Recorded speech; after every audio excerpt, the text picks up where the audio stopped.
Drawing upon a folk memory of famine, a long history of oppression, as well as a deep attachment to the Catholic Church, Irish priests and nuns journeyed to distant lands, bringing with them a spiritual mission, practical skills, and above all, an empathy for the underdog. Their travels to remote and far-flung places that many back home in Ireland had never even heard of would leave an indelible mark on the Irish mind in the years to come. I had an uncle who, at age 22 or 23, went off to China as a missionary. And, when he came back and told these stories about China, that had an influence on me also. I mean, I was always fascinated by this larger world and vision that he brought back with it. So those were serious influences. They had this ability to reach out to the community and not to be identified with the politics. They brought again this great stress on education. The nuns provided education for girls in the same way as their brothers would have got it in cultures where educating girls was unusual. And in that sense, they provided, and I would say that would be one of their biggest legacies.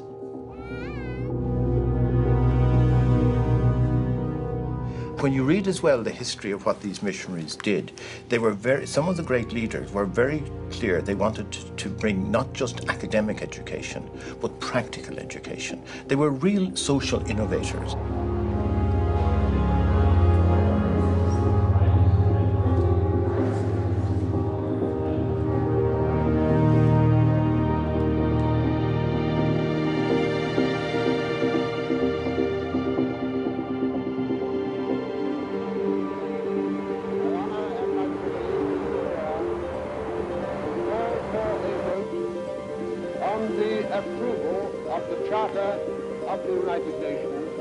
In 1945, in the aftermath of the Second World War, 50 nations gathered together in San Francisco to sign the United Nations Charter.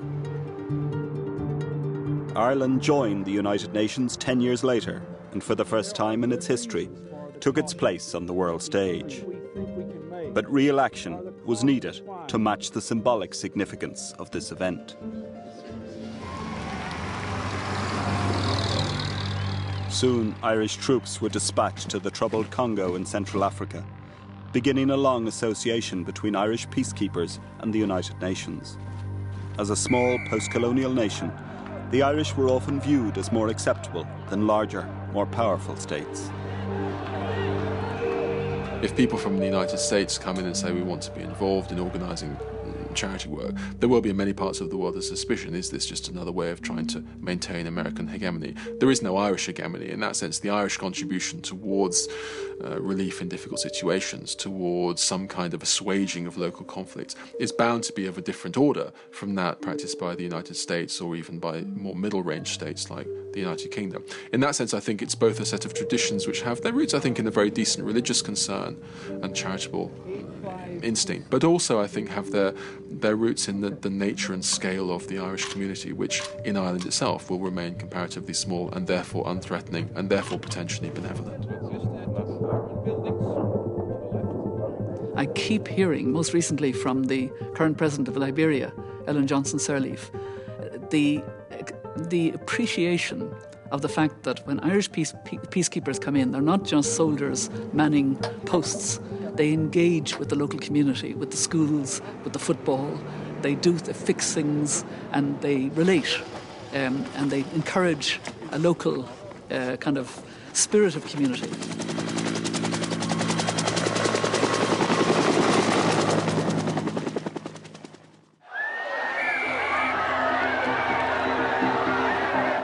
In Nigeria, in the little-known region of Biafra, war was breaking out. The Biafran War and the subsequent famine would have a profound impact in Ireland. If you look back at the 60s, what were the big events that marked Ireland in that decade? I think it was probably the Congo. I think it was President Kennedy's visit. And I would submit that Biafra in the end of the 60s was the third one, which really, in a sense, connected Ireland to that wider world.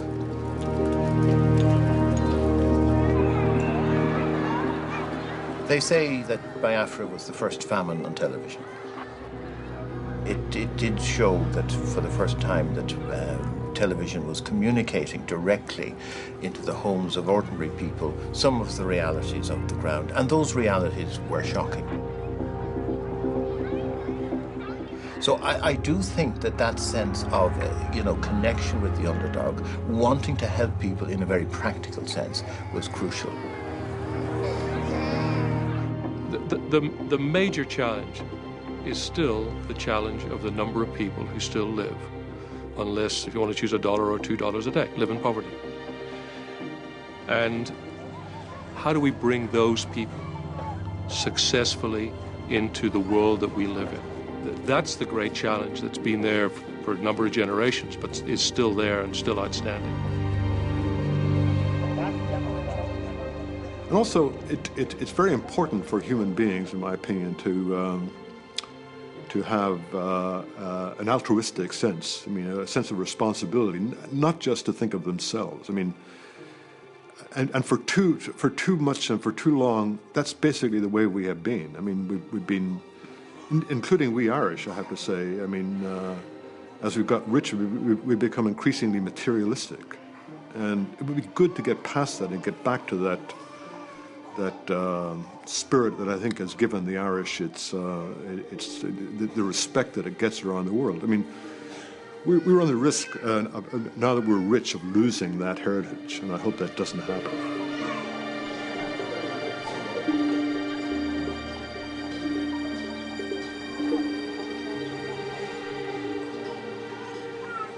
I still believe that there's a great idealism. I see it in the Irish that I meet who are working in Kenya or South Africa or Lesotho. That sense of strong identity is an identity with an Irishness that cares, an Irishness that links with different parts of the world and that people can feel proud of.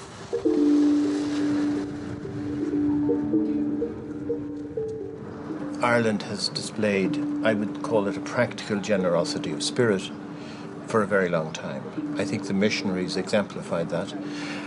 I think in today's world we have continued that tradition.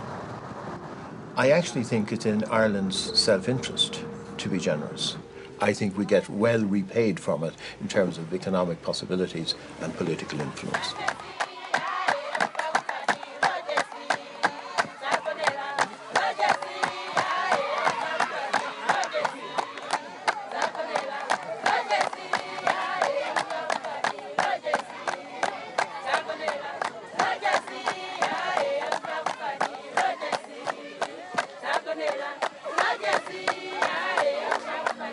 I think that Ireland has a very proud record of awareness of the problems of deprivation in the developing world.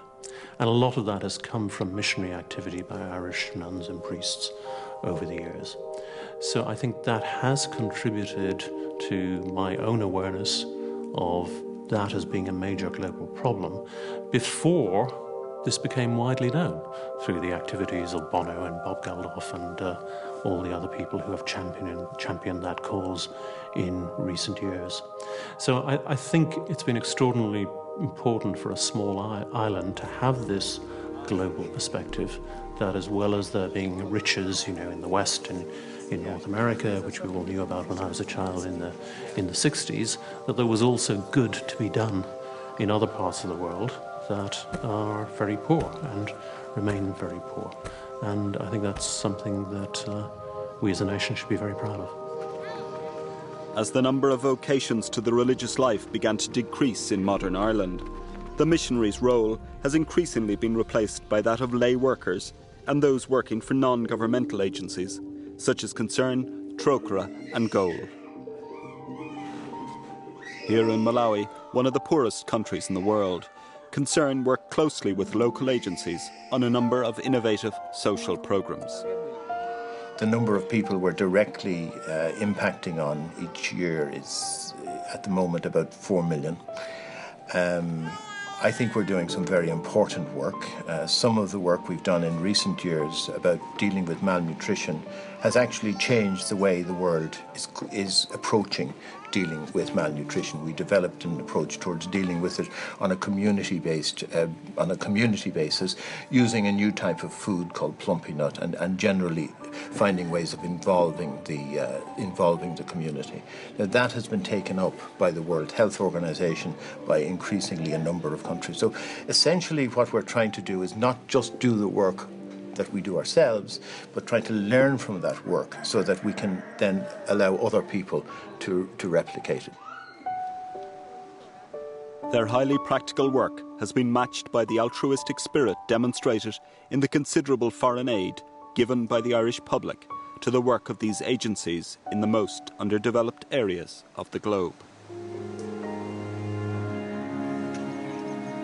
It's important for the Irish people that we have some higher goal to aspire to. That ultimately, being economically successful is not on its own enough. I do think the Irish people want the Irish government and want organisations like Concern to be making a real contribution to important things out there.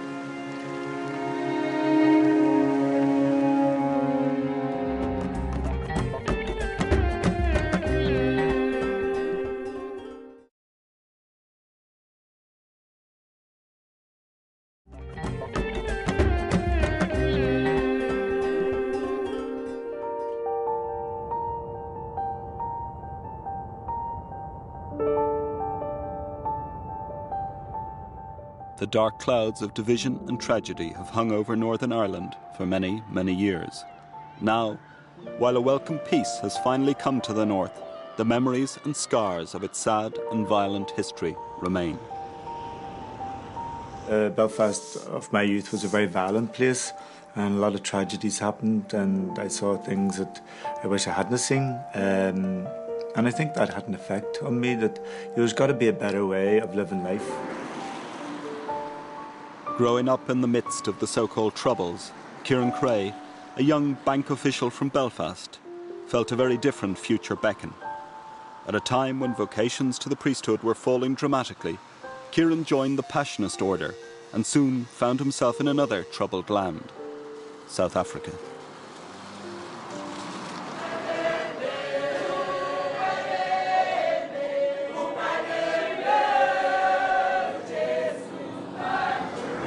There was hundreds of thousands lived in shacks with no electricity, no running water, no infrastructure, no roads, no street lighting. Great poverty in certain areas of the township, and very high unemployment. So there's a lot of people sort of hanging around, doing nothing, going nowhere, and that's quite soul-destroying for people.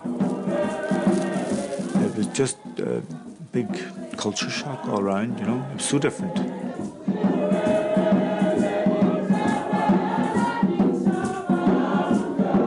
The spirit in our church, there's a great spirit. Our masses in the township last 3.5 hours, and it certainly isn't anything to do with my preaching. It's to do with their singing, their dancing, the drums, and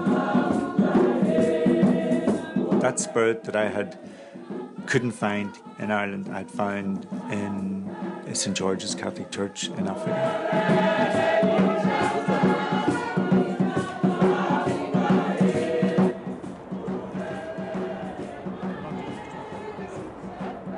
There was a lot of sickness around. People in my own parish where I worked, you saw them, they'd have a young, maybe at the age of 17, 18, they'd have a baby. And the next thing, they'd start getting thin, and you'd be visiting them, and then they'd confide in you that they had HIV. And you could see it, you just saw it all the time. So it became very sad to see so many young people ill, and nobody really caring much about it. The government was in denial. and the health system couldn't cope. And in fact, everybody was in denial. It was the big secret. In response to the epidemic of sickness and death around him, Kieran Cray raised the money and built a state-of-the-art hospice on the hill overlooking the township.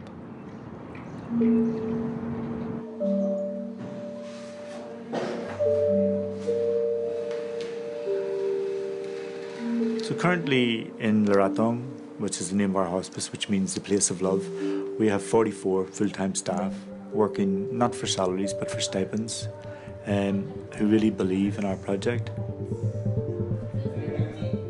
God can do miracles. He did miracles with me. I mean, if then you would have seen me before, you wouldn't believe that, I can stand in this way. I couldn't walk, I couldn't do anything, but now I'm a strong man because of this place.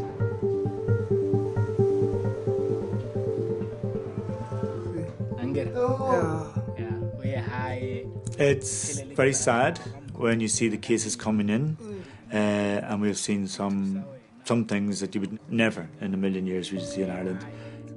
Like a young girl, a 20-year-old said to me one day, what day is today? And I said, it's Thursday. And she says, is Thursday a good day to die? And I says, well, it's as good as any day to die, I suppose. And she died that day. Now, she wasn't dying. Things like that can hurt you because you think, at 20, she should not be so accepting of death. She should be fighting this. She should be wanting to live life to the full. And that can sometimes get you.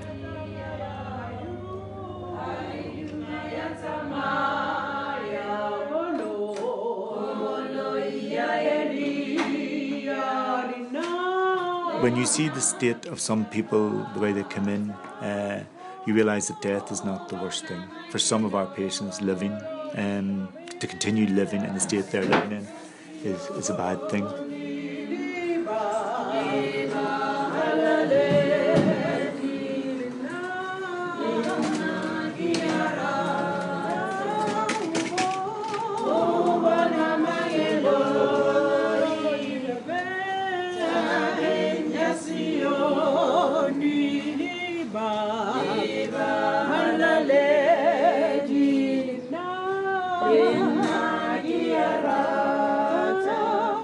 There are an estimated 5.5 million people living with HIV or AIDS in South Africa. That means that 1 in 5 carry the virus, and its spread has gone virtually unchecked during the recent social and political turbulence in that country. Kieran Cray first came to world prominence when he participated in a potentially dangerous vaccine trial for HIV. But his next brush with international renown came as a result of an equally dangerous, if more unexpected, incident.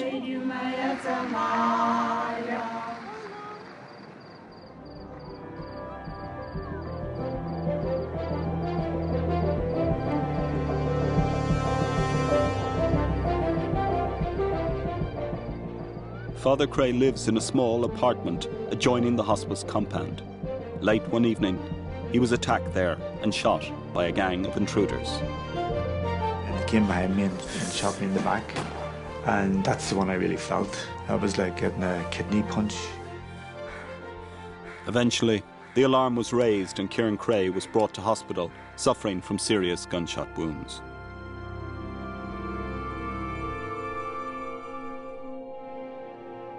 When he had recovered sufficiently, Kieran Cray returned to recuperate and re-evaluate in his native Belfast, now strangely a haven of peace.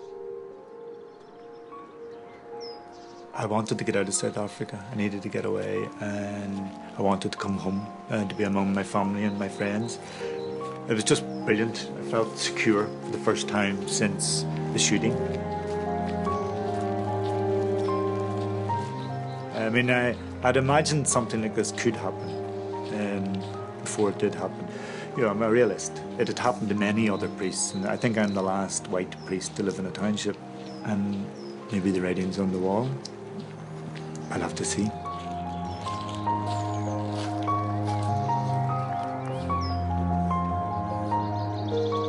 There are just such enormous differences in wealth, in happiness, in standard of living, in potential for realizing our talents and abilities between people born in different parts of the world today, that, you know, if we're dragged up at some stage to answer for our behavior at the start of the 21st century, my guess is that's question number one we're going to have to account for. And if we don't do something about that, I think generations in the future will look back at us and ask, what the hell were we thinking?